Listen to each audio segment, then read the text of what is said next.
to Electrician Live with your host, Paul Abernathy and Jay Grunberg.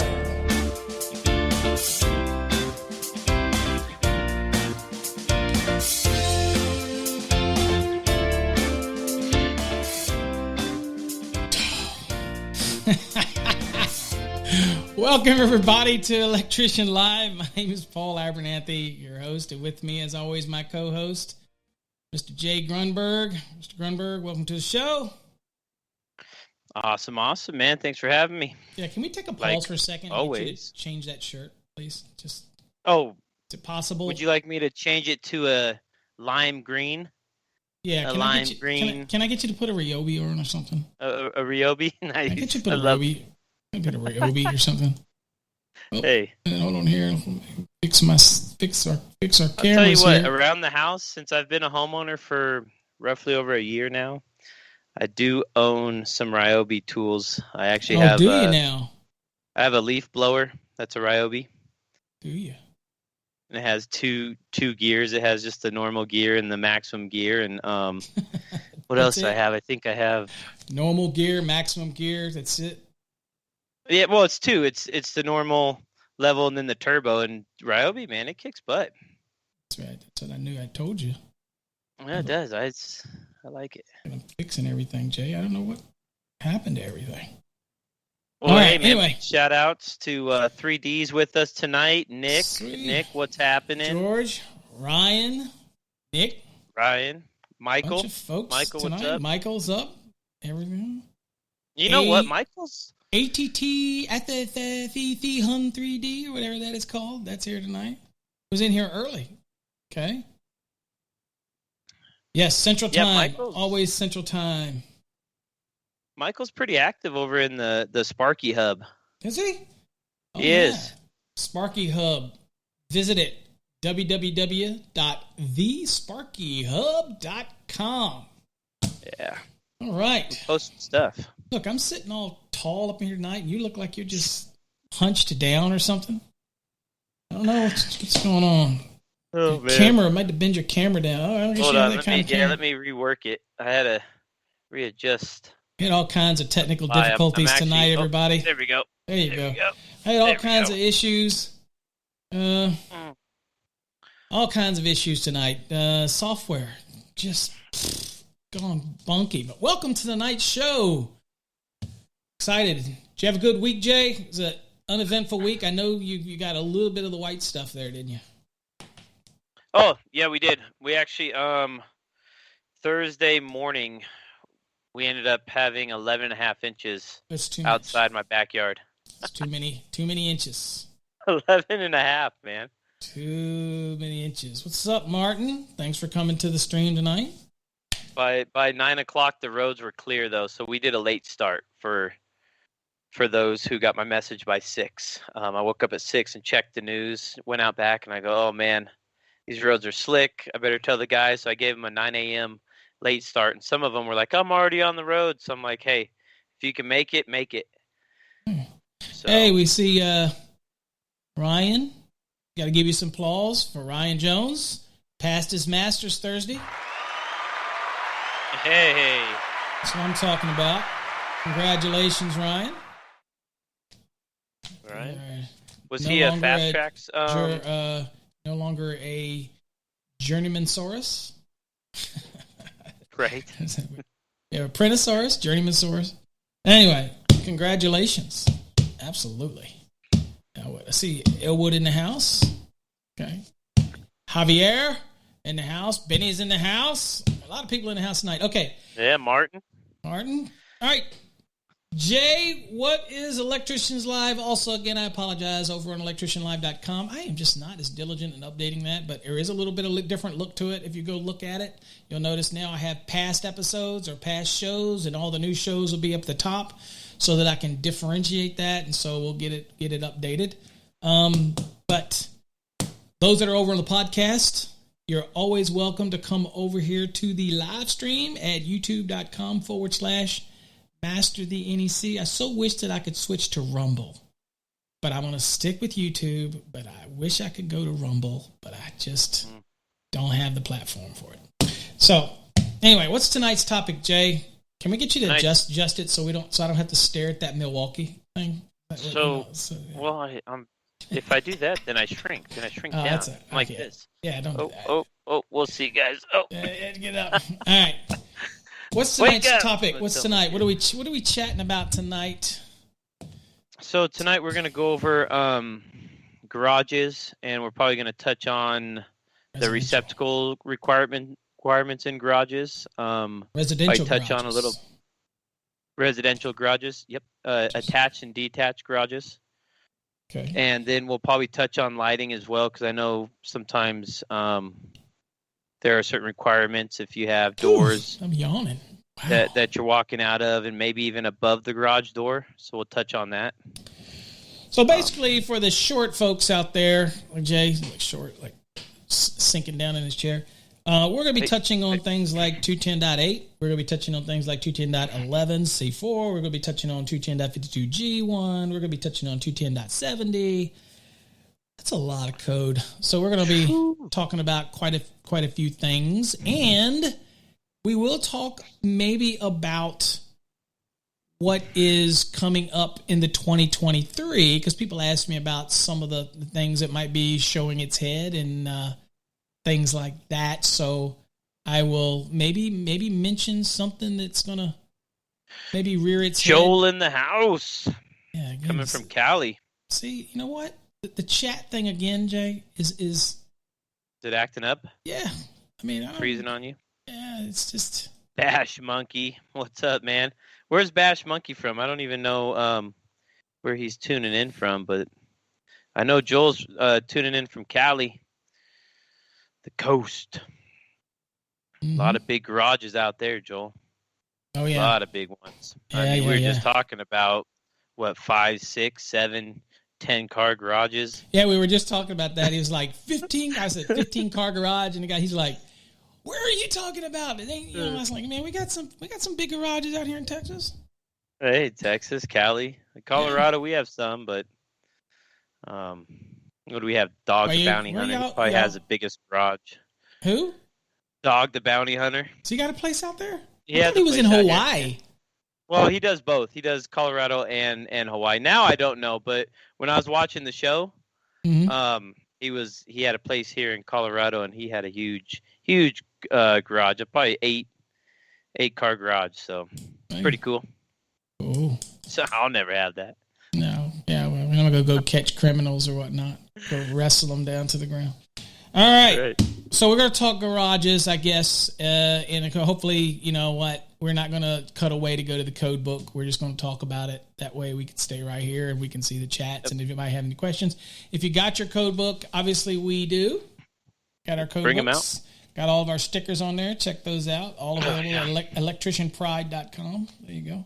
All kinds of them. We got the new Code Cocky stickers. Got the new Code Cocky stickers. All right.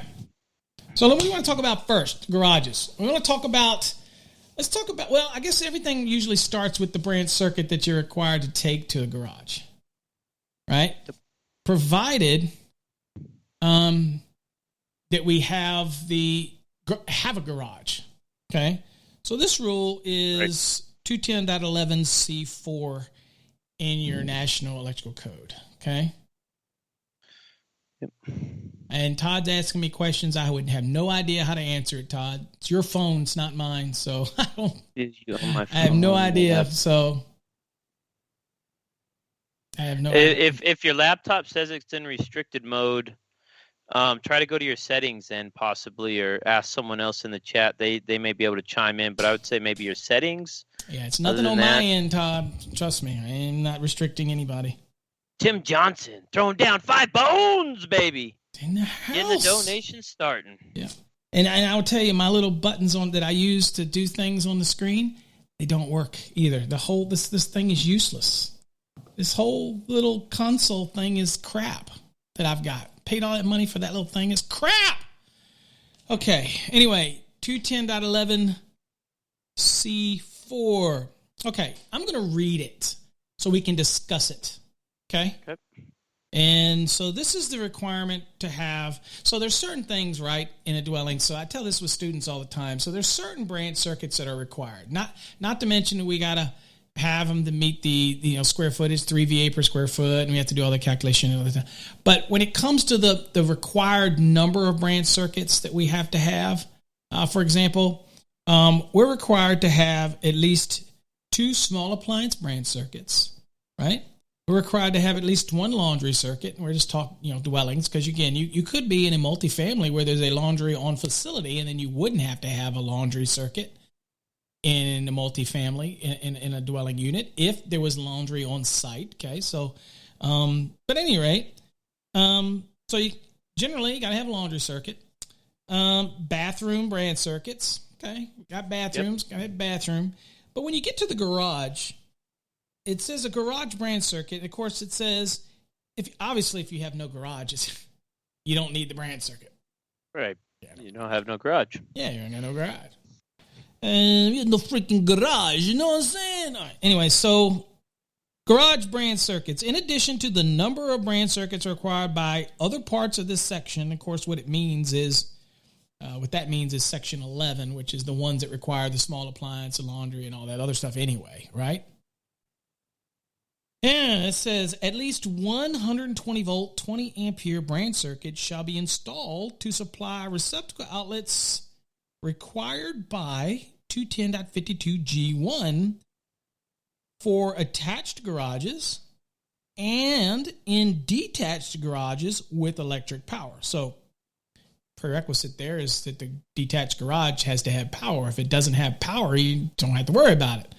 It also ends and it says this circuit shall have no other outlets at all.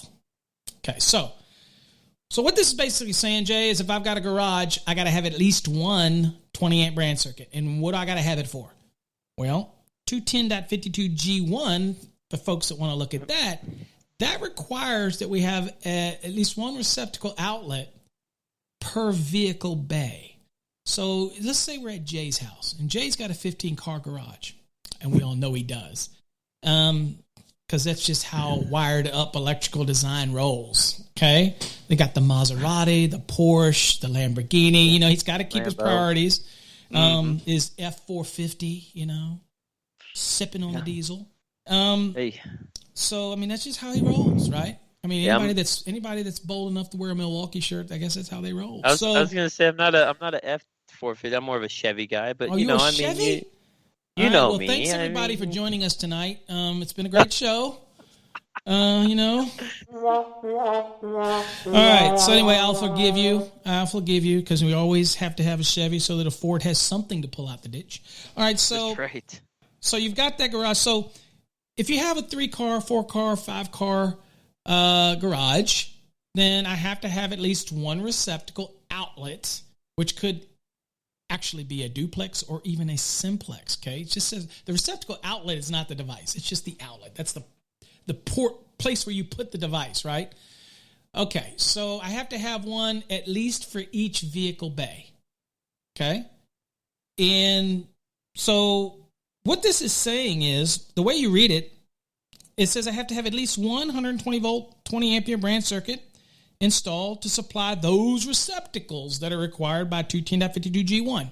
Now, could I have more than 1 or 2 or 3 of those 20 amp circuits? Yes, if I had a garage like Jay's with 15 bays, then I would need to have more than one, obviously. Okay? Unless I want to put them all on one, and then, of course, with a garage as big as his, he's going to have toys to plug in, so that's just not going to work. Now, one thing is critically clear, Jay, and I'll let you take the next one when we talk about, I'll let you take the GFCI requirements. But let me finish this one here. So one thing is very clear. In the 2017 code, it actually said that this garage branch circuit is to supply the receptacle outlets in a garage. So in the 2017 code, it could have supplied the vehicle bay receptacles. It could supply the receptacles over top of the ceiling that go to like a garage door opener. It could cover, that 20 amp circuit could cover any receptacle in there, right? On that circuit that's required. Well, 2020 code changed that. 2020 code said that at least one 120 volt, 20 ampere branch circuit shall be installed to supply receptacle outlets required by 210.52G1. So that minimum of one, of course, no other outlets would mean no lights because that is an outlet, a lighting outlet. That's why we don't want to confuse the term outlet as a receptacle. That's a device, right? Luminaire is a luminaire. The point where you take the power from is the outlet. Okay, that's why it's so important to understand terminologies and why definitions is so important. So anyway, where was I at? Because I had bad ADD. Oh, so in this case here, that 20 amp circuit under the 2020 code can only supply those receptacles for those vehicle bays, and that's it. That's it. 2017, it didn't say that. It could cover all the receptacles in there. Well, 2020 comes along and says, nope. Now, that's not to prohibit you from having other branch circuits in the garage, okay? The problem we run into is a lot of times when inspectors or somebody reads this code language, they will inadvertently go, they'll go, well, wait a minute. If it says at least one, but if I have two 20 amps in there, both of them would still have to serve 210.52G1.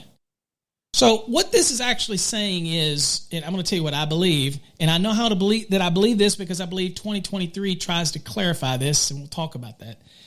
But I think that you could have other circuits in the garage, but you have to at least have the 20 amp to serve these receptacles for the vehicle bays. And if I need more than one to serve these receptacles in the vehicle bay, then I can have more than one. I can have two. I can have three, like in Jay's garage, 15 car. I could have 4 or 5, Jeez. Whatever I wanted. You know what I'm saying? But it didn't prohibit me from having other circuits in here. But let me tell you what it did do. Okay, Jay? Here's what it did do. This is very common. 2-car garage, okay? More like my style, right?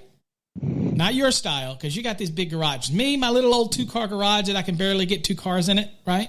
So in my case, because I'd be poor, and I'd be not like the Basement King. So what would happen is... That's why we're in Milwaukee. This show is sponsored by Not to Milwaukee. All right, so I could under the 2020 code, Jay, I could not hit that receptacles for those bays. I could not jump up and hit the garage door opener. Now everybody goes, oh my God, I couldn't put the garage door opener with the receptacles in it. Yeah, you can. I've done it for years. Okay, when you're not in the garage when you operate the garage door opener. So there's more than enough diversity on being able. It's not like you got crap plugged all in and then you're trying to open the garage door, right? And we've done it. You know you've done it. Okay, you can say, I'd never do that. Well, okay. But the way the 2020 code reads, if I want to do the receptacles in the vehicle bay, if I want to do the receptacles in the ceiling for the garage door opener, I've got to run a separate circuit. Of course, it's a receptacle in the garage, so it would have to be Gfci. We'll let Jay pick up on that at 210.8 and all that good stuff. But at the end of the day, that's what the 2020 code says, right? And it really didn't prohibit me from running other circuits in there, but it didn't also make it real clear. And 2023 makes it a little clearer, but they didn't do anything with the bathroom, laundry, and small appliance. They just changed the 2023 proposed language. And since this is all kind of tied together with this, Jay, I'll finish this one on the proposed language. So in the 2023, it basically changes the wording and says that you can supply the receptacles for the vehicle bay with that 20 amp branch circuit, but you could also supply other receptacle outlets in the garage as well. So that would allow you to hit the vehicle bay receptacles and the receptacles in the ceiling if you wanted to. Okay? Yep. Which you can't do under the 2020 code. I'd have to run a separate circuit all the way out there. Okay? So I think you could always run additional circuits, Jay, if you wanted. But the way the language was written, it was, people got it real confusing. You know, just like with bathrooms. I got to have the 20 amp branch circuit, and it serves receptacles that serve the countertop, and it serves the receptacle that is going to be within 3 feet of the basin. But could I have other branch circuits in there if I want that weren't 20 amp? Absolutely. But I got to be GFCI protected receptacle, but I could have other ones in there, right? Mm-hmm. So I think that the 2020 and also the 2023 is also going to be saying, in addition, you can have other 15 amp or greater branch circuits in the garage to serve other receptacle outlets, right? So I think somebody that obviously this was confusing enough in 2020 because it changed from 2017 that somebody submitted public inputs. I think there was 3 of them that clarified this and said, look, we'll let you put other ones in there. I mean, we always thought it implied that. I mean, as long as you met that one that's required, hell, I could put other circuits in if I want. Okay. But now, at least for garages in 2023, the proposed language is spelling it out and telling you can have other branch circuits in there that aren't 20 amp. Okay. And I always figured you could do that. I always felt that that's the way you could do it. Okay. But a lot of people didn't feel that way. They felt like, you know what? These are receptacles and these are in the garage. They need to be 20 amp and that's it. So obviously the code panel didn't agree. And in 2023, they're allowing you to put separate circuits in there, 15 amp receptacles if you want or greater, which I agree with. It's totally fine. Yeah, but I agree too. But those vehicle bay ones have to be 20 amp. And I get it. And the difference is in the 2023 proposed languages, now I can also supply other receptacle outlets in the garage, not just the vehicle bay on that 20 amp circuit. Whereas in the 2020, that's all I can supply with that minimum of 1. Okay? Yep. So you might have like a sprinkler system or something that's it plugs in. Plugged into plugged in on that's sitting on a shelving system, and you want to add another receptacle. Well, I mean, you could even do that per 2020 because 21052 G1 under garages, it talks about receptacles not being higher than 5.5 feet. So as long as you're not 5.5 feet, you could put other receptacles on that circuit. 1 or 2, 3, 4, 5 receptacles on one, as long as I have the one serving the bay. But it doesn't even say that in the 2017. It only says that as far as the branch circuit. It says that up in 21052G that I have to have per bay, right? Right. But when you look at the branch circuit, we're just talking about the circuits that run there. So the 20 amp itself, sure. The only thing that I think about the 2023 proposed language is that all it does is add a big check mark to what us that always said it could do. As long as I have that one to meet those vehicle bay ones, I can install any number of damn branch circuits I want in that garage. As long as the receptacles are GFCI protected, who cares? And I think the code panel agrees with that. And that's what they did. And I think you could do that anyway. It's like a bathroom. As long as I have that 20 met, the minimum requirement for the basin receptacles, if I wanted to stick a 15 amp down for like a bidet, it has electric whatever on it, that type of thing, I can do it.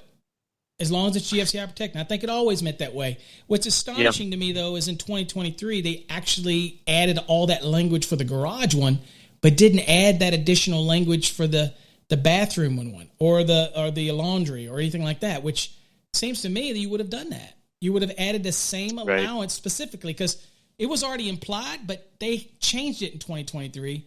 Why they didn't do that for the bathroom, too, to make that clear, I don't know. Who knows? But anyway, I think it's going to be better in 2023. At least that one's going to be better. Okay. Now, so the other one he's talking about is an EV vehicle charger. That's a totally different application, and that ends up being under 625, and that's a circuit. And again, that's only required if you have an EV vehicle, right? And yeah, I think it's 625.41 or something like that. But yeah, but that's only required if you have EV. I mean, how do you know when you're wiring a house? How do you know you got an EV vehicle in there? I mean, I don't ask the buyer. I guess if you're doing a subdivision and the general contractor is on the drawings that it's an EV ready, then I guess you'd have the branch circuit. But nothing requires one in there unless you actually have an EV vehicle. So that's kind of one of those things. Yeah, it looks like Nick is talking about 2020 need 120 amp plus 15 for other receptacles like the garage door opener, which that's actually how it reads. So I mean, you can't put the garage door. You can't put the garage door on that minimum of at least 120 amp branch circuit. Absolutely, it's the way the 2020 reads. So it just requires more circuits. And heads up, me and Jay will probably talk about this in another episode. But guess what? Bedrooms now are going to require at least one 20-amp circuit for the receptacle outlets coming in 2023. 2023, got to have at least, every bedroom has to have its own 20-amp circuit. You can't put 2 bedrooms on one circuit. One, okay? That type of thing. Yeah, GFCI is always required in garages. Yeah. It's always required. So it's required whether or not the receptacles are in the ceiling. You just can't put the GFCI out there because it's got to be readily accessible. But in all garages, those receptacles are going to have to be GFCI protected. But anyway, another branch circuit's coming in 2023, and again, that's for bedrooms. So the lighting would probably be 15 amp, and now the receptacles are going to have to be 20 amp.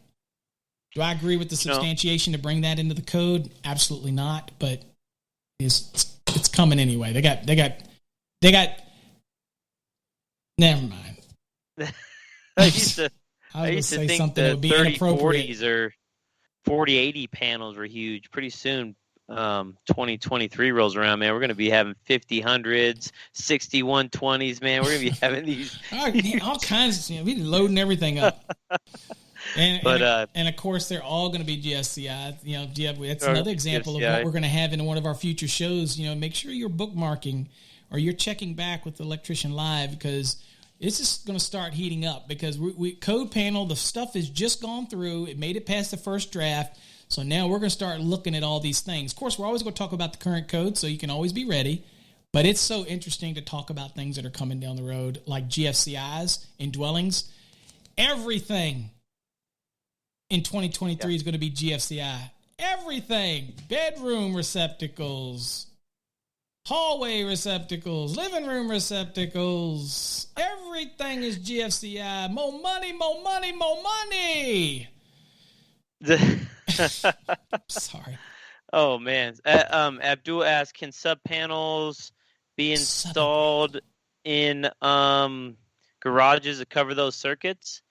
Yeah, you can put a sub panel. All the time. You can put them in a garage all the time. Actually, that's where... Put them anywhere you want, except for in a bathroom, because the overcurrent device can't be in the bathroom. Yeah, and that's actually a good place to have it. A supplemental overcurrent device can be in a bathroom. Say you had a piece of equipment that had a built-in breaker. That's supplemental. Mm-hmm. That could be in a bathroom. But normal overcurrent protection can't be in a bathroom. So everybody says you can't put a panel in the bathroom. It's really the breaker you can't put in the bathroom. Overcurrent device you can't put in the bathroom. Right. What other questions do we have? Elwood said, can you do the same thing you've been doing and then just add one individual 20-amp branch circuit? Yeah, so for 2020, for example, this could be... Glad you brought that up, Elwood, because this is where some inspectors might not understand something. So you notice that it says at least one 120-volt 20-amp circuit to supply those receptacles that are required by 210.52G1. Yep. That circuit's only to supply those receptacles. And if I have a need for more than one to supply other receptacles, like in Jay's 15-car garage, then I might need more than one. Yeah. But again, I don't see anything in here that would prohibit me from running a separate circuit in there if I wanted to. Okay? The argument that was made for this public input was somebody made an argument and said, well, I think the whole intent for the garage is not to have anything but 20 amps in there. And the code panel disagreed. And the reason, and in fact, 2023's public input, and now it's a first draft, made it clear by adding language that says, I can, without a doubt, add additional outlets in there or additional branch circuits of 15 amperes or greater if I want to. So I think that it says you could do it now, because if you meet the intent here, the intent of this rule is about the minimum, the required branch circuits, right? I'm required to have at least one for that 20 amp for those vehicle bays. And I might need two for those vehicle bays, again, like if I have a house like Jay's. If I have three, I could do that. But that doesn't prohibit me, for example, running a separate branch circuit in there if I want. I'll never believe that was the intent. Okay? And that was their argument. They says, no, you can't do that. You can't have a 15 in there. Well, it's protected by an overcurrent device. Who cares? Okay? No. But now when the 2023 rolls around, there's no question. No question. And the only reason I say I don't know why they didn't add that language to bathrooms is because, again, people think for bathrooms that all you can have is a 20 amp branch circuit in there and it can only serve the countertop and you can't have other receptacles in there. Why?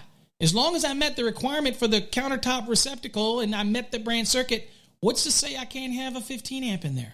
As long as the receptacle is GFCI protected, I don't see anything. All I'm doing is meeting the minimum circuit requirement. I can have more than one. And so my question is, in the 2023, why they had to change all the language for garage, but then they didn't touch the bathroom one. They did some good work in there. I don't mind it, but they should have taken that last paragraph and added it to bathrooms too. Okay, so that just means what, 2026? And laundry rooms. Yeah, too. laundry rooms laundry as well. branch circuits. I mean, that's another area that 210.11c covers. I was actually going over this with the boys because we're doing a remodel in Denver that the bathroom has a laundry area in the bathroom, right? So you walk into the bathroom and there's your bathroom. You have your toilet, your sink, and your shower. And then to the right is like a little closet area, open little frame portion where they're doing stackable. And I said, well, that's your laundry area. And I had to go through with the boys, they're like, well, can I share it since the laundry area is in the bathroom? Can I share the bathroom circuit with the laundry area circuit? And I go, no. It says laundry area for a reason because it doesn't mean it needs to be a room. It doesn't have to be a specific room. The laundry area could be in a room like the bathroom. So we went over that. And again, like you said, maybe they could have clarified that up. But for us, with your teaching, we know. Yeah. We kind of know it. But so another question that Nick asked about, so 20 amp for the plugs, 15 amp for the lighting. I don't know, Nick, if you're still in the garage, because arc fault's not required in the garage. But yes, for the bedroom, AFCI, the new change that's coming for 2023 about the 20 amp circuit. Yes, that's what you would use for the receptacle outlets, and you could use 15 for the lighting. Nothing says that the lighting in the bathroom can't be on the hall lighting or couldn't pick up the bedroom on the bathroom lighting. That's fine. It's just the receptacle circuit in that bedroom has to be 20 ampere, and it can't serve any other outlet. And it can only serve that bedroom receptacles. So if you only have 5 or 4 because of the small little area, that's what that 20 amp circuit is going to cover. And you can't go and pick up the other bedroom like you used to do if it was a small little efficiency bedroom where you had maybe 4 receptacles or 5, and you're just like, well, screw it, I'll pick up the other bedroom too. They're not going to all get used. 10 receptacles maximum. No, still got to have a separate 20 for each one. Okay? Brought my calculator up. So, so that adds a 3-bedroom home instantly in the 2023 code. Instantly, you just added 3 new branch circuits. Yes. Three new branch circuits because your lighting's still there. And used to be we'd pick up the lighting sometimes with the receptacles, right? Code allows it. You might not do it that way, but the code permitted it to do it. Right. Now, not going to happen. So that'd be an interesting show, Jay. I'm trying to put together that because there's some things, and I mean, not all bad. We're not going to rag on it, but there's some, absolutely individual circuits for those bedrooms. Money, more money, exactly more money. What it's saying, man. More money. That's more arc faults instead of 1 arc fault. If you're on a main level or above, 3 if more you're in a arc basement, faults. it's a dual function. You're going to add a couple more. So now your breaker space just got smaller. And not to mention now, all of those have to be GFCI protected as well. So when you said about the dual function, bedrooms are going to have to be dual function because it's got to be AFCI. Well, it doesn't have to be dual function, but who's going to put the receptacle in and then put the one? Who's going to? Why do you want to go through all that? That's just going to get complicated. More expensive. Man, they've made it so easy now at the breakers too. Because at the breakers they do the rock and locks. Have you seen them? Where they don't require the what we call the pigtail, the neutral you're wire talking about, to touch the neutral bar. Yeah, it's a bar mount. It's just plug mount. Rock and lock, just boom boom, rock and lock, boom boom, boom boom, boom boom. But it adds cost. It adds cost, and now you're talking about more circuits, GFCI everywhere. AFCI didn't change, by the way. AFCI didn't expand, but it's just plug-in breakers. Yep, plug-ins. The plug-in breakers. So now you have to be careful with those because now hear me out. I do basements a ton, and there's existing basements that have been around for 10 5, 10 years, even 5 years ago, the rock and locks or the plug-in breakers weren't being used as often. So you have to go in those existing panels, and especially the exterior ones too. And if you're adding to them, you have to make sure that they're plug-on rated, or adaptable for that. Because if not, you're going to have to go track down a pigtail one, and sometimes those are hard to get. No, actually, I talked to the people at Siemens because I actually did a show with them. If y'all haven't seen that show, check it out. It's available on the YouTube channel. I did it back in June. Had them on the show, great folks, and they were telling me that the plug-on is the way they're going, the plug-in, plug-ons, whatever, but they will always continue to produce their legacy pigtails. So I don't know, all manufacturers are saying that, but they said they're not going to stop doing that. So, okay, well, at least for Siemens, that they're going to be available. I assume everywhere else. Some people, really like Siemens. They were cutting edge when it came to AFCI technology early on and some of the stuff they did. Now, everybody's probably caught up now, but early on, Siemens was really, Yeah, and so I want to go back to this before we get too late. So 210.8 covers garages too, and I want to go over that real quick. Yep, definitely. That's the GFCI protection. Ground fault circuit interrupter protection. Again, we're in 210.8. If you're in the 2020, it's page 62. Ground fault circuit interrupter protection for personnel shall be provided as required in 210.8A through F. The ground fault circuit interrupter shall be installed in a readily accessible location. So again, in the garage, let's bump up top. For the purpose of this section, when determining the distance from receptacles, the distance shall be measured as the shortest path the supply cord of an appliance connected to the receptacle would follow without piercing a floor, wall, ceiling, or fixed barrier, or the shortest path without passing through a window. So this is critically important for certain parts of this list. With distance from sinks, for example, that would be where that would be basically that's your measurement, or bathtubs and shower stalls. Anything that gives you a foot limitation measurement, then you have to have a way of measuring it. What is significant was where they said the shortest path without passing through. You notice that they moved doorway. They moved the word door or doorways. Yes, that was a barrier. That could cut the measurement. Oh. But now, if I have a bathroom and I have the sink and it's against the wall, I have this in my house, and mine's not as big as yours. So I've got this house, and right around the wall in the bedroom, there's a receptacle. So as you follow this measurement, that receptacle is in the bedroom, but it's actually within 6 feet of the top inside edge of the sink. So guess what? That one receptacle in the bedroom would be required to be GFCI. Of course, in 2023, they're all going to be GFCI, so it doesn't really matter. But that's why you need that. That's why that measurement's there. Now, it used to be with the doorway there to get from the bathroom into the bedroom, that would break the measurement. And they got rid of that measurement, that breaking of the measurement. So that's gone. And so why is it important to have a measurement? Again, and I'll tell you, this measurement theory here was derived from us up in Article 680, Code Making Panel 17, because we have all these measurements and things, how to measure to get to a disconnect. It's got to be 5 feet away. Unless you have a fixed barrier, then it's like, all these type of measurements. So that's kind of where that language kind of came from and is slowly adapted here. But there's certain areas of the measurements like sinks, bathtubs, and shower stalls. Anything in there that you see in that list that's got a footage measurement, you have to have some way to measure it. Okay? Yeah. And when it says sinks, it applies to every sink in the dwelling, not just kitchen sinks. And you can't just say kitchens, Joel, because all receptacles that serve the countertop in kitchens have to be GFCI protected, but the ones that are on 210.52A, which is the wall spacing ones, they don't have to be. Until 2023, then you're right. So everything's GFCI. Everything.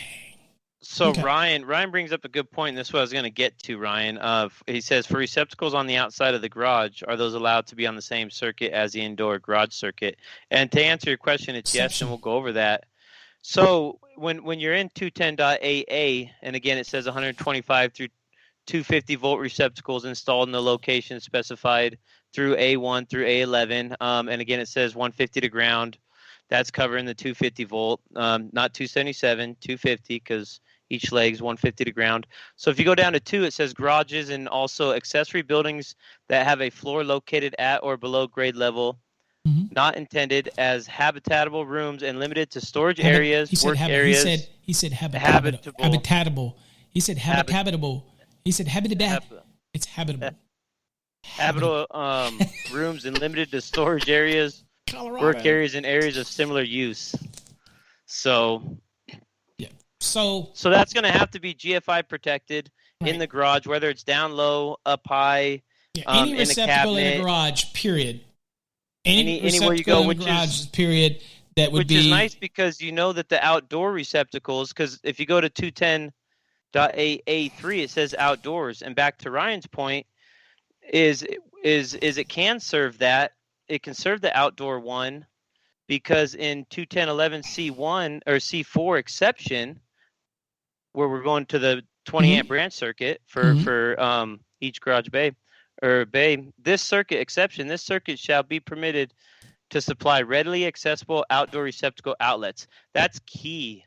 Yeah. That is so key because now there's a change for 2023 on that. They took away the portion that said readily accessible, Jay. Oh, it can serve any outdoor receptacle? I mean, they don't even have to be readily accessible the way the language is going to be in 2023. So it's going to be able to serve outdoor receptacles from that circuit, but they don't have to be readily accessible. So that's what's coming. Now it does. In 2020 it does, yes. But 2023, not so much. If you skip over to what's key about this too is a lot of times the AC unit is kind of towards the middle or back of the house, and if it's towards the back of the house, this branch circuit, this garage 20 amp branch circuit that you're bringing out is now serving like triple duty. My brother's in the house again. Oh, he says, where is that, Jay, in the book? Oh, your brother's in the house? Yeah. Oh, Chip. That's my brother. That's my big brother. What's up, Chip? That's my big brother. Oh, man. Paul's busting my chops, man, on the code. He's up here, and I'm down here, and he's giving it to me, Chip. So that's the non-electrician brother, by the way. Well, I'm hey, give him a beat down for me, Chip. Yeah. So getting back, though, to the question, yes, that receptacle outside can, and I think what Jay's alluding to is if you have an HVAC unit out there, you have a servicing requirement. So 210.63 requires a receptacle to be within 25 feet.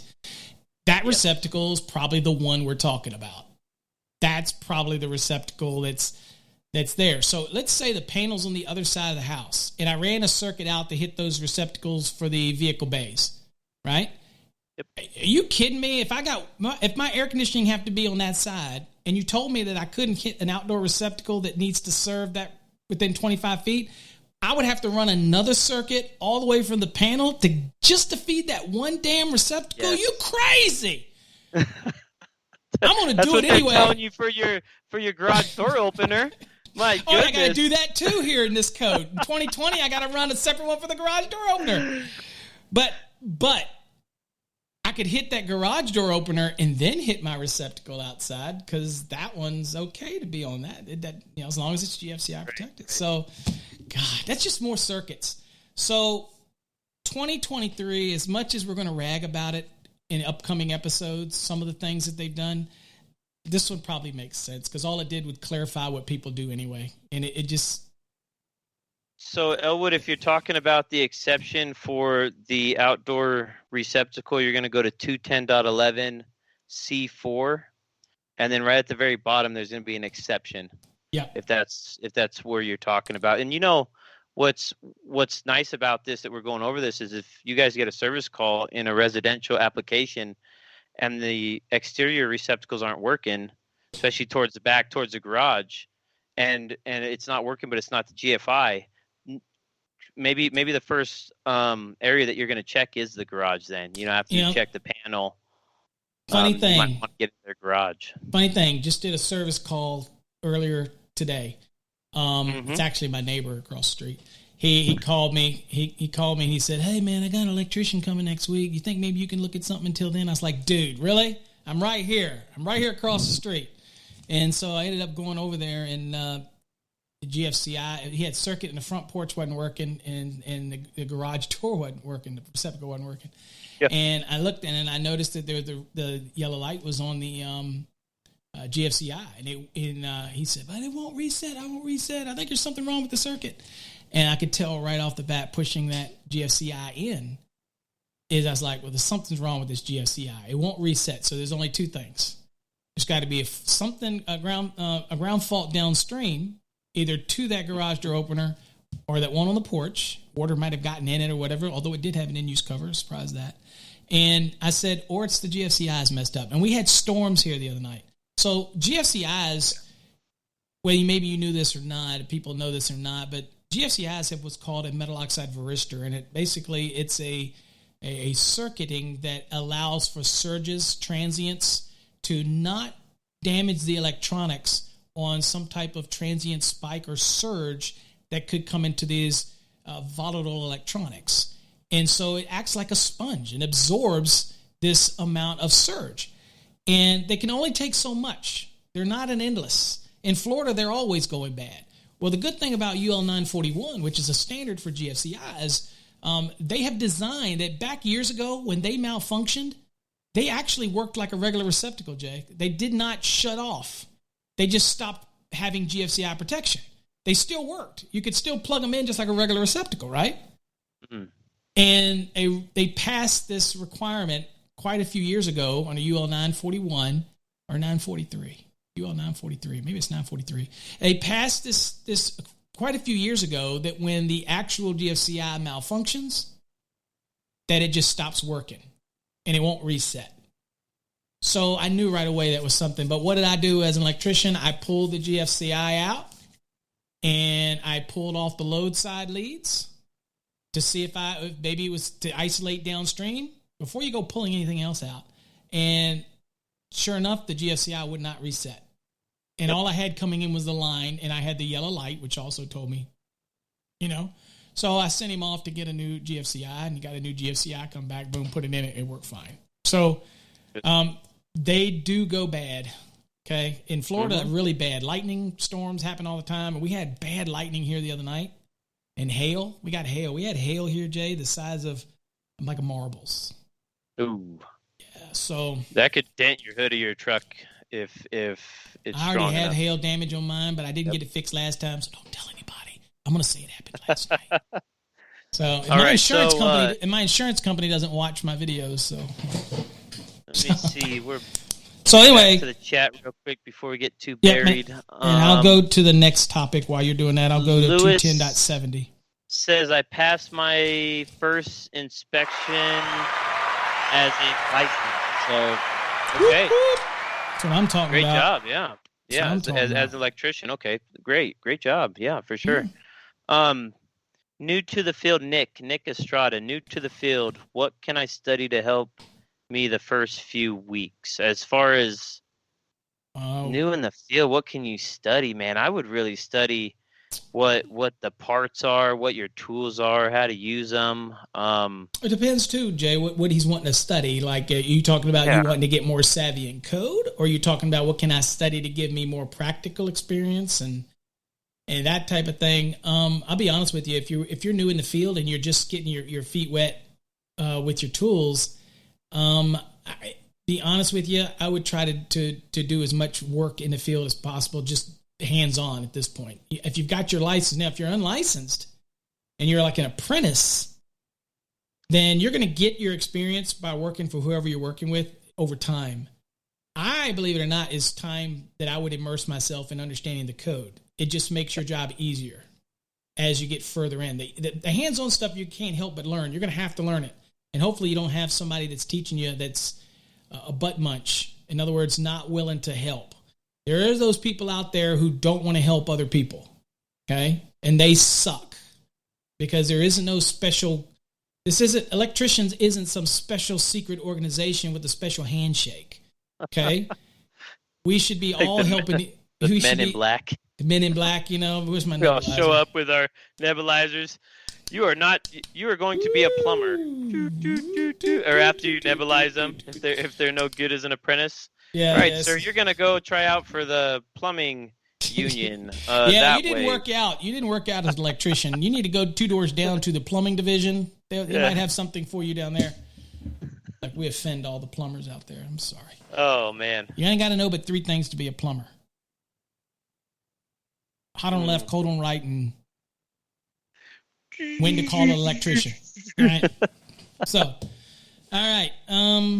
So let's talk about, I guess, read the questions, Jay, and I'm going to kind of gather them, and I'm going to go to the next thing just so we can end up on the garage stuff. So let's talk lighting. Like Elwood had a tripped receptacle. It was tamper resistant, weather resistant. Okay, well, that's good. Sometimes those things, they're tricky too. You could have a snowstorm. You could have some type of grid system malfunction, or the power company is having a shortage, whatever it is, leaking through those lines that could take out those outside receptacles. But what I guess my point is even though the outside receptacles are required to be GFI protected per 210.8A3, is you might not see a GFI at every one of those actual devices. And if you know what the code is and where maybe to find them in the house, if it was installed correctly, it could take your troubleshooting and cut it in half. Because the homeowner is going to say, oh, yeah, I got the one in the bathroom and the one in the kitchens. Okay, well, what about the one in the garage? What about the one in the basement? A lot of times that one in the basement will feed outside receptacles too. So, just make sure you simplify your service calls and that. So, are you there? Are you on your section? Yes. Yep. Okay. All right, hit it. So the next thing, I guess, to wrap up those, for example, I should say, while we're still on receptacles, there used to be years and years ago where you could have a single appliance, let's say like a freezer, plugged directly into a simplex receptacle, and it didn't have to be GFCI. Those days are gone. So if anybody's still living in those days or those years where you could have dedicated whatever, it's not there anymore. It's all GFCIs, okay? If you have your big old freezer of deer meat, you know Elwood stored a bunch of deer meat probably somewhere up in the Ozarks or whatnot. And look, it's not okay. It's not okay to have a freezer on a regular receptacle because you're worried about your deer meat. You can always go kill some more deer. It's all about safety. It's not about the deer meat. It's all about safety. It's all about safety. That's what we had in Virginia. Everybody in Virginia, Jay, wanted to get rid of the GFCI requirements in the garages because they came to a meeting that I was at, and they were going, man, I can't tell you, man, what happens when the power causes my GFCI to trip and my deer meat goes bad. And I'm like, what the who cares? That's a lot of money, man. That's a lot of deer. I had to kill a lot of deer. I'm like, I get it. I understand. But they do make GFCIs with an audible tone on them so that if you're worried about losing power to it, it'll do an audible tone if it trips. Because typically when it trips, you still got power there. It's just not letting it go through the GFCI, right? So it's still power there. If you lose power to the house, I think you're going to get other signs that power's out. Then you'll go turn the power back on, right? But anyway, it's about safety. It's not about, that. But anyway, those exceptions all disappeared years ago. Okay. It's kind of the same one about a basement where people say, I don't want to put my sump pump on a GFCI. You absolutely do have to put your sump pump on a GFCI. I lived in a house that the basement flooded every time it rained. My whole life, me and my brothers had to go scoop out water out of the basement. Okay, until we got smart enough to realize maybe we should just put a sump pump over there. But until then, it still doesn't have one, by the way. It has a portable one that they sit in there. I don't know why all of these trade people in our house, we've replaced services. We put in HVAC. My brother does all that stuff too. And why we never went and dug down and put a daggone sump pump in this house after all those years. Anyway, in the 2023 proposal, it says it flat out under 422.5 that sump pumps have to be GFCI. It kind of still says it now because it says any receptacle that's in a basement, whether it's finished or unfinished, has to have GFCI on the receptacle. So there's no exception for that, except for fire alarm and burglar alarm, which is going to go away probably anyway. But anyway, yes, got to be GFCI. What are they? I think things are like in their 18th generation now. They just don't go off unless something set them off. Okay. Next, 210.70. So we're talking, we're basically talking about now lighting outlet requirements. So we covered the receptacles, things like that. So 210.70 A2. So A1 requires at least one lighting outlet controlled by a listed wall-mounted control device installed in every habitable room. Okay? A garage is not a habitable room, but we'll get there. Okay? So at the end of the day, this would be things like habitable rooms. We have a definition now for habitable room, by the way. And kitchens, bathrooms are required to have the wall switch. So every habitable room and kitchens and bathrooms, which are not typically something we would argue is habitable rooms, they directly require a wall switched type of lighting outlet. Okay. So then we go down to 210.70 A2. And that's where we're going to pick up our garage, since this episode's about garages. It says, number one, it says, oh, wait a minute. A2 says additional locations. It says additional lighting outlets shall be installed in accordance with the following. So we have a 1, a 2, and a 3. Okay. Number 1 says at least one lighting outlet. Okay. And again, we're not talking luminaire here. We're talking the lighting outlet. You can put a luminaire on it. The requirement here is to put the lighting outlet in. Okay. A lot of people get confused with that too. They think, oh, this requires one luminaire. No, the lighting outlet. Okay. I could end up putting a keyless on it, or I could end up putting a luminaire on it, but we're talking about the lighting outlet. Okay. The box. It says at least one lighting outlet controlled by a listed wall-mounted control device shall be installed in hallways, stairways, attached garages, and detached garages with electric power. So if your detached garage has no power, and you obviously don't need no lighting outlet, ain't no power out there. You can put your battery one up there if you want. All right, so that's A21.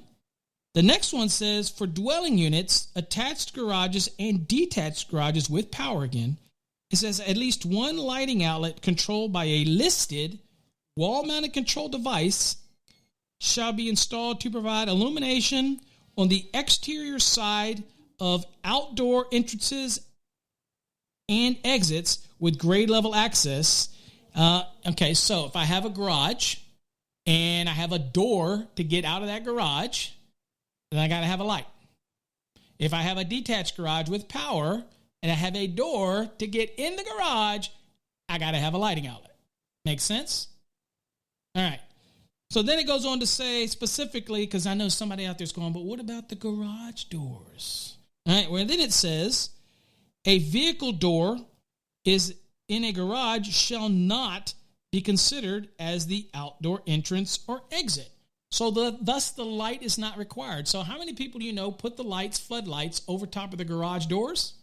Right? Mm-hmm. But those aren't required.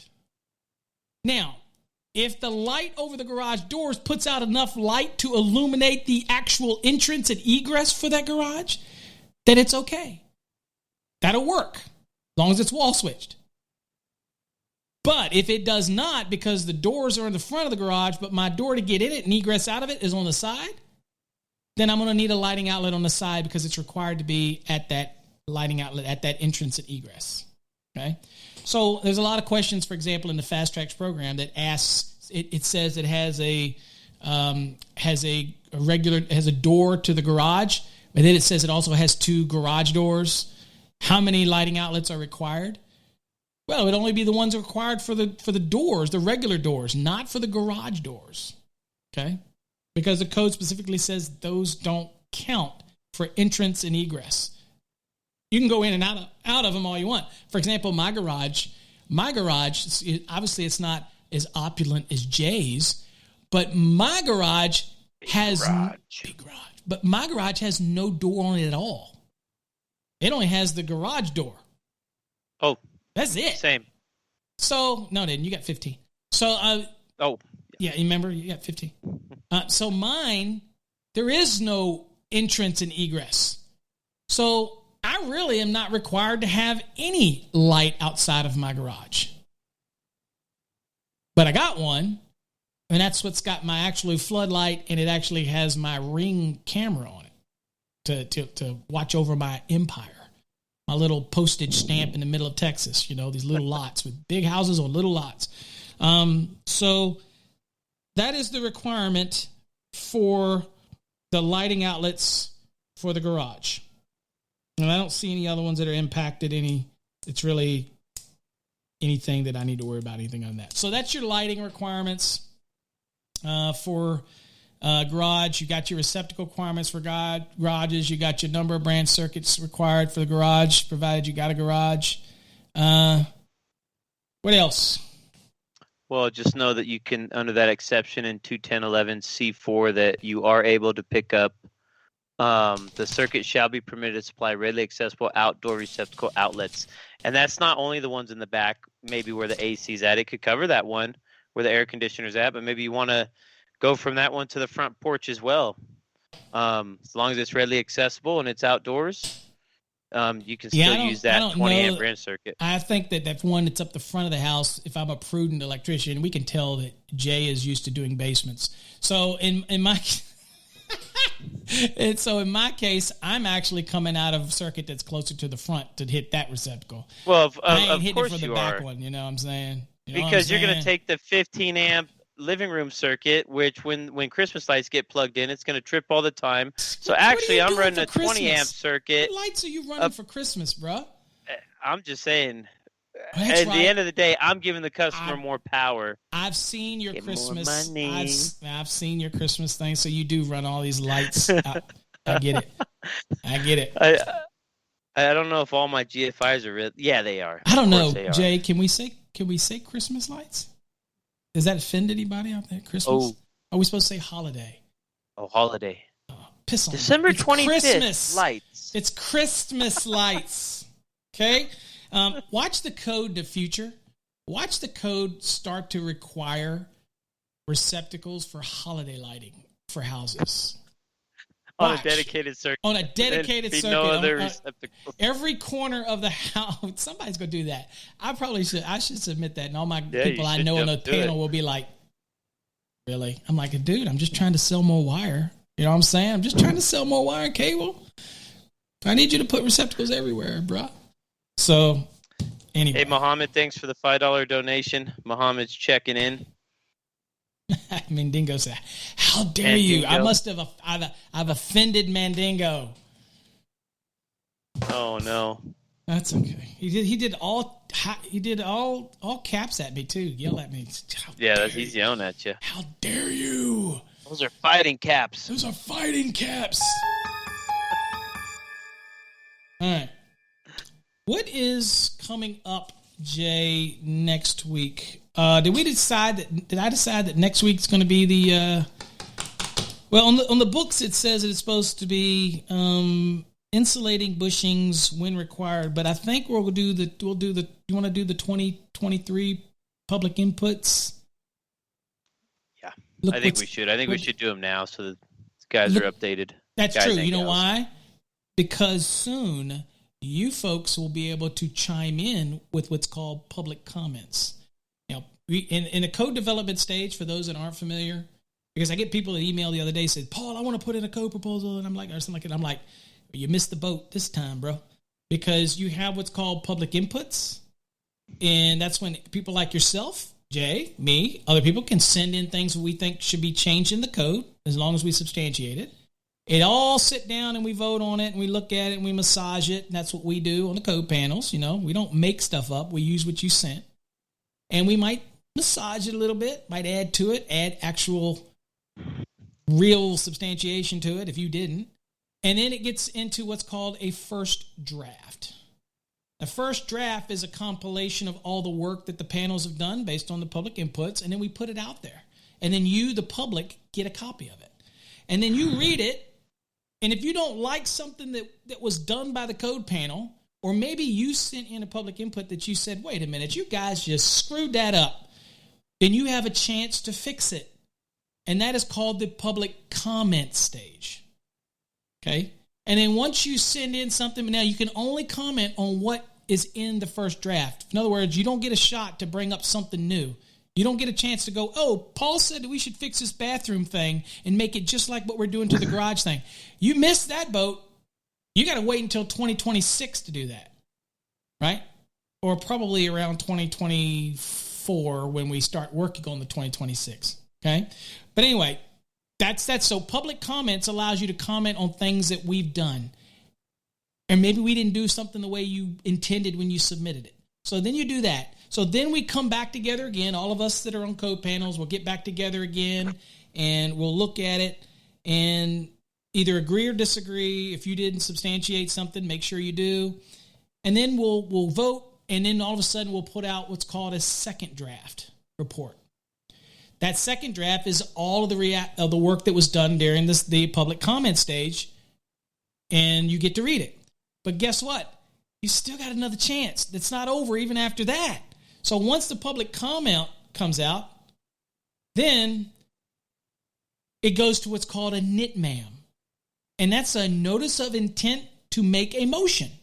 And that means, hey, something's made it all the way to this stage, past the public comments, to the public input, to the public comment, the first draft, second draft. Hey, y'all still ain't got it right. I don't agree with this. Something's got to be fixed. This is wrong, or this is whatever. You get to do what's called a NITMAM, and that's a notice to make a notice of intent to make a motion. Notice of intent to make a motion, and you can make a motion. Now, the difference with that one, I think you have to actually be there on the floor, and that's where we all get together, and you get to go up to a mic, and you go up to the mic, and you get to the mic like this, Jay. And there's guys on the panel up there, the committees. And these are the big committees, right? And they'll go, okay, Mr. Abernathy, you've got 5 minutes. And then you have to actually argue your point. But then other people can come up to a mic that's on the other side of the room and argue against you. Thank you, Mr. Chairman. I'd like to say that Paul's full of crap, and I don't believe anything he just told you, so you need to either kick him out of the room or just not listen to him furthermore for today's session. Thank you, sir. And then I'll come back and say, buddy, let's take this crap outside. I think we're about to go throw down, because that's how we get it on. And, it'll go back and forth, and then finally the whole room will vote. We all have little devices and we can all vote. We have little tablets and we make a vote. And then whatever happens, that's it. It's done. And then of course, then it's published. And that's how you get this beautiful book, right? And then it starts all over again because we do this every 3 years, but about every 2 years is when we start the work again. So that's kind of in a nutshell how the process works. And it's a great honor to be on a code panel. But over time, there's some people that love it and they've been on it for 30 years. It's a lot of work. And we'll see. See if I want to, I'm in at least this cycle. Okay. We'll put it that way. I'm going to at least be in here for 2023 and finish that out. We'll see what happens beyond that. I kind of like it. I love code panel 5. I'm not a big fan of 17, just personally. But anyway. Jay, anything else that we want to talk about tonight? Went a little long, but that's okay. Never said it couldn't be a little longer. I think we touched a good topic today. Touched a lot of things. Who would have known? Who would have thunk that there's that much stuff involved with a residential garage? Mm-hmm. Got to be very careful with these residential garages. Now, as far as other things in a garage, just be careful. I always tell people, just be careful. Depending on where the garage is, the ceiling might be 5/8 gypsum for fire ratings, because there might be an open space above it, or it might be a room above it, and you're cutting your boxes in. Be careful when you're cutting into things that have a rating. That back wall that separates the house and the actual garage, for example, be careful cutting into those walls, because those walls will probably have some type of rating. So be careful of what you put in there. Other than that, I don't know of anything else that I can tell you overly that's necessary with the garage. Okay, so next show we've got, I think, will be, Jay added another one that we're adding to the list, and I'm going to get these updated on the site, and I'm probably going to do that tonight. Are you a problem starter or a problem solver?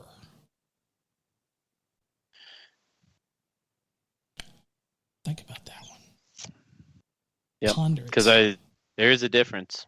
There's a big difference. There's a big difference, and there's a lot of times where we may come across as a solver in one area, and when we get new roles, we end up taking advantage of it and causing problems. So I think for the listeners out there, it'd be a good topic, because you and I have both been on probably both ends of it, and we've seen it. And so we can prevent it and hopefully prevent you guys and lead you into the right direction, because that's what we're here to do, is just give you guys our knowledge. Passing it forward is what it's about. I can tell you that there's probably a lot of committees in my career that I could have been on if early on in my career I wasn't such an a-hole. And that was because I was very code-driven, and it was either the code was black and white and I wasn't open to discussion. I was like, you're wrong. That's what the code says. I'm very code cocky, I think, early on in in my career, when I was on all these real important committees, and nobody wanted to work with Paul, because if you did something wrong, or it wasn't right, or it was against code, and I would call you out in front of everybody. And nobody wanted to be in a room and say something freely when they knew that I was listening, and I would say something like, that's not right. That's not what the code says. And I've learned as I got older to just shut up. I'll take that person aside maybe and discuss it with them later. But that did not do me any good early on in my career. So I was more of a problem starter than I was a problem solver. And, because we'll go into a bunch of different things. Now that was 25 years ago, but it follows you around. Let's just say I can't get on the highest board at NEMA because of the bridges that I burnt when I was younger, and I was, you know what I'm saying? Look at your brother. Yeah. Your brother's chiming in. Chip, wondering when he's going to chime back in. Be totally freaking bored tonight if he's still listening to the damn show and us talking about electrical crap. He's like going, dude, I don't see my brothers. This is the only way to see me. There you go. It's all about the love, Chip. So I don't even have no buttons for that. Wait a minute. Hold on. Cherish the love we had. All right, anyway, okay. So that's going to be an upcoming show. Check out the website. And, of course, we're going to talk about working space wisdoms. But so the next show for you folks out there, bookmark our site. Bookmark it. Yep. Because we're going to be talking about public inputs and the impact they're going to have on your bottom line. Pretty much what we're giving them is an inside look at the 2023, and I think we're only in 2021, so this is going to get you guys already a little more advanced than some guys, maybe your Jay, coworkers. Some guys, Jay, you know what they'll say? They'll say, I have guys, you know what, and I hate these, not forward thinkers. These guys are gay. I don't care about that. I'm not in 2023. I'll worry about that then. I'm like, no, bruh, you need to know what's coming. Yeah. And I would encourage people to get involved. Get involved. You know what I mean? In the code development process. Anybody can send a public input in. Anybody. Okay? Just be able to substantiate it, right? Because otherwise, we're just going to throw it away because it's not going to make sense. That type of thing. Yeah. So I can't tell you how many times this year, or since the 2020s, been adopted by most of the jurisdictions. That was August of 2020. So since August 2020 to now, most jurisdictions are on the 2020. There are some like Lakewood that are on the 2017. But we've always installed per 2020 since August, even if the other jurisdictions aren't caught up. You'd be surprised that when you show up on a job site and you have your code book like this and it's all marked up and half-eaten and chewed, and you set it on the tailgate of your Chevy truck, and the inspector rolls up and means you got mice in your truck. That's what it means. No.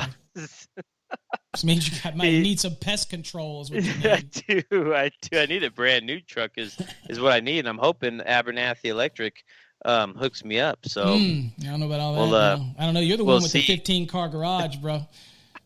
I did want to add something. Something that Mandingo, what kind of advice? So many people know that I pull on my past experiences and I've worked quite a few places, quite of what I would say pretty decently well,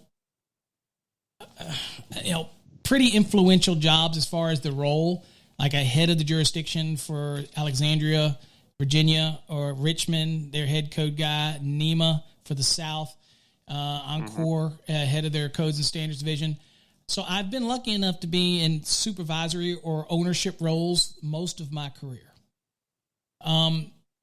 But when you're in those roles all the time, you always think that you're the person that can talk from the top of the mountain. And I tell you, it's so much better to be, if you're at the top of the mountain as far as your position, speak and talk like you're in the valley.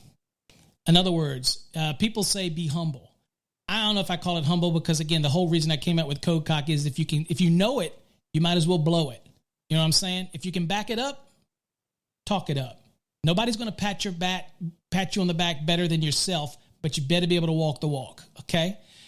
So people will mistake that with cockiness and not having any humility. I call it BS. I said, cockiness is confidence, but arrogance creates enemies. So at the end of the day, I would tell you my advice for somebody young that is coming up and it's learning and wants to know, your question was how to be code strong. Early on, one thing that I will say that I did is that I always was immersed in the code. Always. I was taking night classes back when I was in high school. My friends would party. I was taking night classes. So I focused on the code and realized that that was my niche for me in the electrical industry. And I was also not that bad of an electrician as well. So it goes out. It worked well, but I worked at it.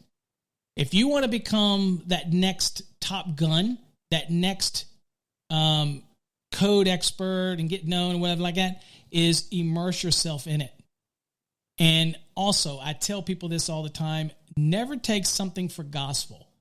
If somebody tells you something and that says this is code or this is this, don't be afraid to ask them. Everybody feels uncomfortable when you question them. Okay?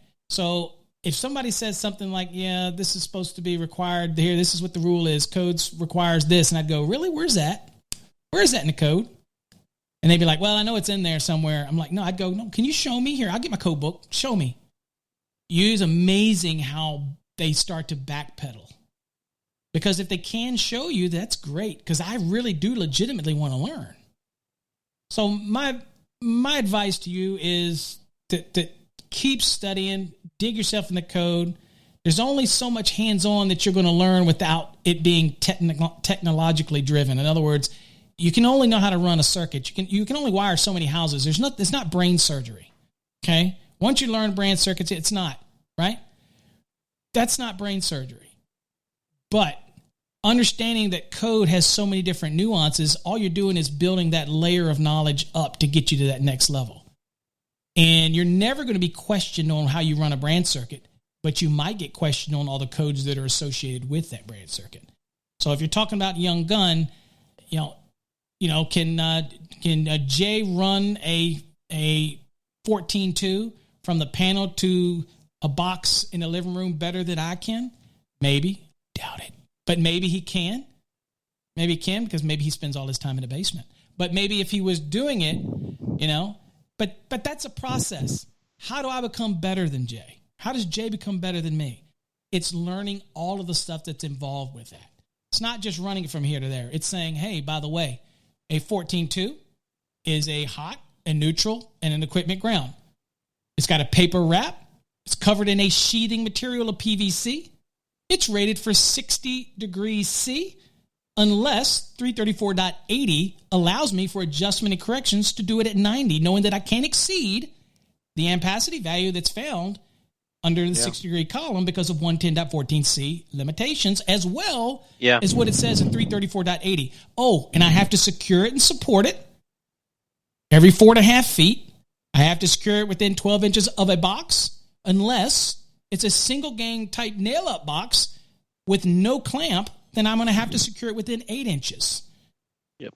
I mean, all these little things are what's going to make you that young gun. And then you get to be an old gun, right? But I think too many electricians just are happy with running something from A to B and not learning how it works. I think Jay, for example, is so immersed in the program. He's in the residential program. He's starting to see things that he didn't think about when he's just running circuits. There's so much more that if you want to be that young gun and you want to be that go-to person, that code strong person, you have to immerse yourself in it. And I tell people, find the things that you don't know and choose that. If you have struggled with transformers, then you should be hitting transformers. Tackle the stuff that you find difficult. Yeah. That's my advice for that. Tackle the stuff that you find difficult. Leave the low-hanging fruit stuff. That's just a given. Anything that you think gives you trouble, keep hitting it until you fully understand it. And if you read it and you're like, I don't get it, reach out to somebody to help you understand it so that once you understand it, you can move on to something else. Damn, that was a long, drawn-out advice, but sorry. And to jump on that, to piggyback off that, I would say be consistent. You know, whether it's diving into the code or whether it's showing up early on time, be consistent, be that young gun, be the sponge. I had a RW of mine, really young RW, and an apprentice out at a project at someone's house Friday, and they're running some outdoor receptacles, and he was gonna, I think, mount it. I don't know if he's gonna mount it on the tree or whatnot, but I brought up, code article 314.23F, which pretty much says raceway supported enclosures with devices, luminaires, and lamp holders. And without getting too crazy into it, is I knew the code for that, or the allowance that 2 conduits could support a box below 18 inches, and so I had to teach my guys, and I was on the phone with them for about 45 minutes, and we went over this code article.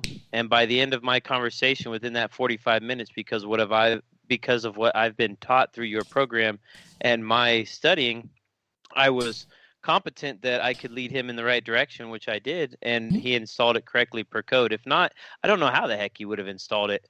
I don't know where he would have tried to reference it from, but I'm pretty sure he would have came up with something. So he would have made it. He would have made it work. It might have been compliant, but he would have made it work. You can mount a box on a tree and run wires up to it and put a device in there, and guess what? You got a working system, but maybe it's not per the code. So it was a good moment. Funny thing about that is the code says that I cannot hang cables from point A to point B, things like that, from vegetation. But it doesn't actually say that I can't mount the box on vegetation. It actually doesn't say that I can't mount the box on the side of a tree, because I can. I just can't use the tree to support things like service drops or from point A to point B. I can't do that, but can I support the box with it? Absolutely. That type of thing. So it's kind of funny the way the code is like that. But yeah, makes it so much easier to know the code. But I do get my fair share of haters who say that you worry about code too much. And I'm like, look, I'm an electrician, but this is my profession. Doctors, if I had a surgeon who was a brain surgeon and he went through school and got out of school and learned what he learned with brain surgery and just enough, and he didn't keep up with things, do you want that guy working on your head? But I want somebody working on my damn head that just did enough, because when they got out of school, you know what? I guarantee you guys, the first time you go to the hospital, you didn't look at the doctor and go, excuse me, where'd you graduate in your class? Were you the first in your class or were you last in your class? He's going to look at you and go, see this? It says doctor. Don't matter what class. Doesn't matter whether he was first or last in his class. He's a doctor. But however, I require that those doctors keep up with technology. I'm an electrician. Part of my job is not just to do electrical work, but to understand the Bible of my electrical industry. It's the NEC. This is the document. And you should be striving to learn it. You know what I'm saying? Striving to learn it is what you should be doing. Yeah, we'll probably do something on PV one night, one Wednesday. Wednesday night? No, this Wednesday? No. Because Wednesday nights is for exam prep, and there's not a whole lot of questions on the exam for PV. But we probably will touch a few things as we go. But Yeah, it's not a PV night. Oh, it's exam prep night, so it's probably not. But you can always ask me PV questions, anything you want on PV, that type of thing, at any time, okay? All right, anyway, that's probably enough for tonight. I know my brother needs to get to bed. He's on the East Coast.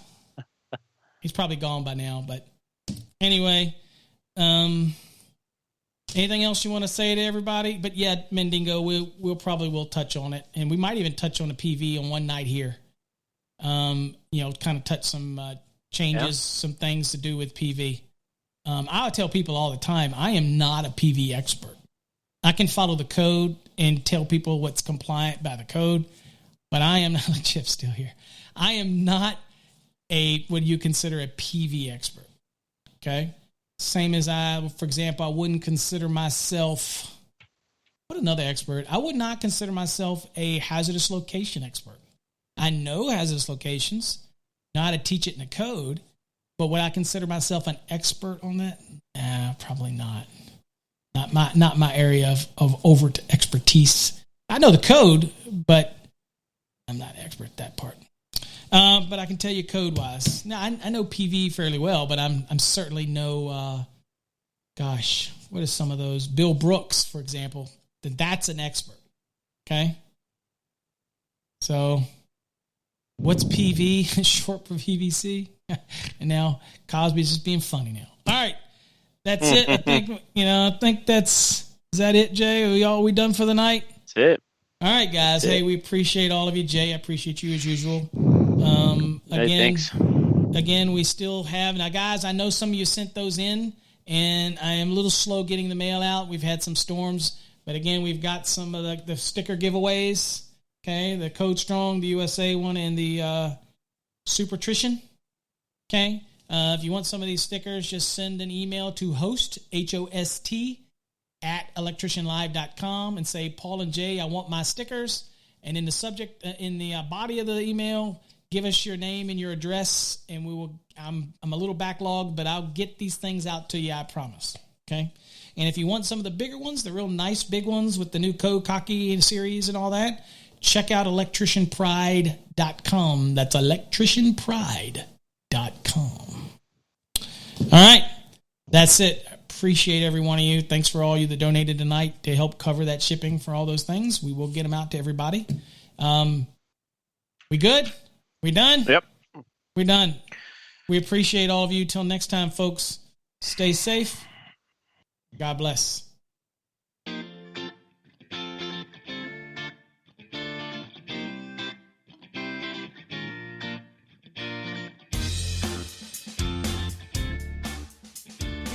To Electrician Live with your host, Paul Abernathy and Jay Grunberg.